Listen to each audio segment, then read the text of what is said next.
আসসালামু আলাইকুম দর্শক, আমাদের ৩টা জমি, তার মধ্যে ২টা দেখাইছি। একটাতে আছে করলা, আরেকটাতে আছে বাঙ্গি, আরেকটাতে এই যে মিষ্টি কুমড়া আপনারা দেখতে পাচ্ছেন। এটাতে রসুন এখনও উঠাইনি আমরা, গাছ একটু কাঁচা আছে। এটাতে আমরা মিষ্টি কুমড়া লাগাই দিছি। কত সুন্দর গাছ আপনারা দেখতে পাচ্ছেন দর্শক।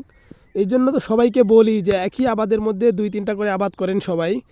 এই যে এই রসুনগুলো উঠাই দেওয়ার পরে আমরা এই গাছগুলো ফাঁকা করে দিব এবং ইউরিয়া সার দিয়ে দিব, যাতে গাছগুলো টপ করে বড় হয়ে যায়। এই যে প্রত্যেকটা জায়গাতে দেখেন কত সুন্দর গাছ হয়ে গেছে। এগুলো হচ্ছে মিষ্টি কুমড়া, বিলাতি বলে। আপনারা সবাই এবার আশাবাদী হবেন যে এই যে রসুনের যে দাম, আশা তো করা যায় না এবার রসুনে লাভ হবে, কারণ ৮০,০০০ ৯০,০০০ টাকা করে এবার ১ বিঘাতে খরচ হয়েছে। এখন যদি আমরা ৩,০০০ টাকা করে রসুন বেশি, আমাদের তো অবশ্যই লস হবে। এই জন্য বলি যে আপনারা এই আবাদগুলো করে রাখবেন, যাতে আপনাদের লস না হয়। রসুনে লস গেলেও যাতে এই আবাদগুলো থেকে আপনারা টাকা উঠাইতে পারেন। এই যে দেখছেন এইখানে আমাদের আছে মোটামুটি ১ বিঘার মতো। এখানে আমরা গোটাটাই এই রসুনের ভিতরে মিষ্টি কুমড়া লাগাই দিছি। এই যে দেখতে পাচ্ছেন কত সুন্দর গাছ হয়েছে। এই রসুনটা উঠাই দিয়েই আমরা গাছগুলো ছেড়ে দিব, যাতে খুবই তাড়াতাড়ি বড় হয়ে যায়।